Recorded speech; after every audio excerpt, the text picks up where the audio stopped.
Hi everyone, Yavis here. Today I would like to talk about subject and verb agreement and how to teach it to your ELL students. Subject and verb agreement is difficult to master, but if you provide a few simple rules, you will give your students tools to succeed. In this video, I will share a presentation that I use with my students and you can utilize it as well. So without further ado, here it goes. Hello everyone. So today we're going to talk about something that a lot of English learners are confused about. It's called subject-verb agreement. In English, there's very strict word order, subject plus verb plus object, and we will touch upon those in a minute. While there will not always be an object, but there will always be a subject and a verb, and those words have to be friendly with each other. So let's start. What is a subject? Does anybody know? You are correct. It is the same as a noun, a person, place, thing, or idea that we talk about in a sentence.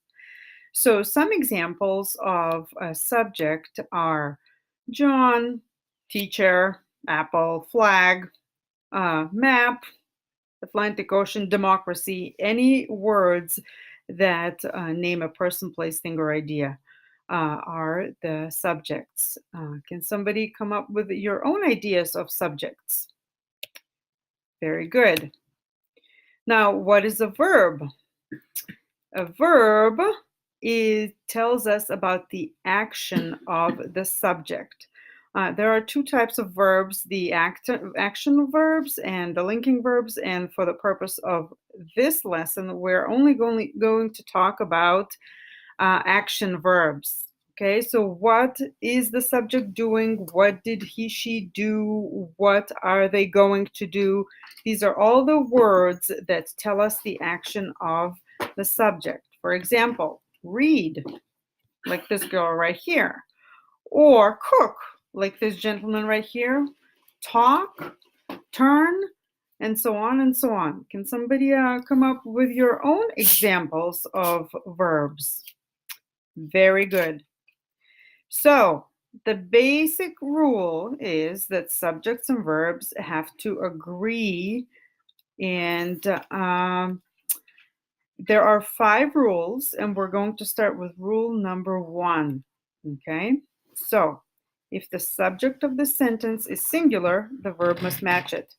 It must be also singular. All right, so if there is one girl, then she is or she does. If there's one boy, he runs or talks. Okay, for example, John, which is a he, goes to school every day. Maria, which is a she, exercises 3 times a week. Or mom, she likes shopping for shoes.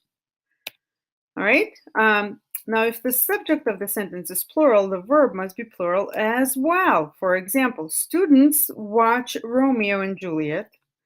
They go on vacation every year. Athletes train every day. So I think by now you have noticed that it's a question of the tiny little suffix s. When does it go on the subject and when does it go on a verb? Here is a tip for you. In order to make a subject plural, which is more than one, add the suffix s to the word. For example, boy, one boy, many boys. One girl, many girls. One desk, many desks. Now, in order to make the verb plural, which would agree with the plural subject, you have to take away the s. For example, boy plays. Here's your s. Now, if the subject is plural, the s is on the subject and boys play. Girl reads, girls read. Okay, so this is a very important rule to remember, and we will practice with it a little later. Actually, let's start practicing now. So I have two sentences here. You have to pick the correct one. A, the students play soccer in the field, or B, the students plays soccer in the field. Anyone? Yes, the students play soccer in the field. The subject is plural and the verb is also plural. Another one. People thinks that Turkish food is delicious. People think that Turkish food is delicious. 1, 2, 3. Yes, it is B. Plural people think that Turkish food is delicious. All right, moving on. Rule number 2. When there are two or more subjects connected by and, which is called a compound subject, use a plural verb. Okay, so for example, Maria and Lisa are at their friend's house. Maria and Lisa are two people. Mom and dad go to work every day. Mom and dad, more than one, plural verb go. When the ice cream truck comes, children and adults run to greet it. Children and adults, that's a lot of people. Okay, and the verb run agrees with children and adults. Ready for rule number 3. Words like each, everyone, everybody, someone, neither, nobody are followed by a singular verb because each of those words mean only one. For example, everyone is excited about the upcoming soccer game. Someone is knocking at the door. Nobody wants to do extra homework. So remember, each one, everyone, everybody, someone, these are only talking about one person, place, thing,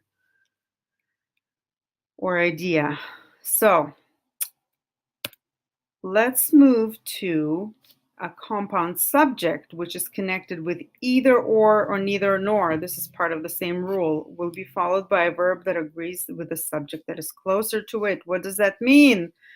You look at the examples. Neither my mother nor my sister likes bananas. Sister is closer to the verb, and that's why it takes the singular verb.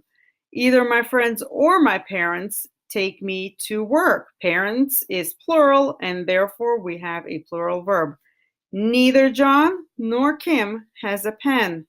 Kim is singular, and therefore we have a singular verb. Rule number 4. When we talk about the measurements of money, time, or distance, we use a singular verb. Isn't it funny? Money, we always count money and time. However, it is considered uncountable, and therefore we use a singular verb. For example, $100 is a lot of money. 11 hours is a long time for a road trip. 4 miles is the distance from my house to school. Notice that even though it seems like there's more than one, we are using the singular verb. And finally, rule number 5. When you use all, some, both, few, several, and many, use a plural verb, obviously, because this is more than one. For example, both my friend and I are happy to be here. Some people talk very loudly on their phones, or few people have memorized all the numbers of pi. And there you have it. So at this point, I usually encourage students to ask questions and clarify what they're confused about. Usually they are confused about some of the rules. Then it's practice time. You can create your own worksheet to practice or use one that I have created. It is in my free resource library. You can find the link to it underneath this video. I have also uploaded this presentation for you there, so make sure you check it out. Hope you found the information helpful. Please like, comment, and subscribe to my channel. It is brand new, and your attention to it will allow others to see my content. Thanks for watching, and until next time.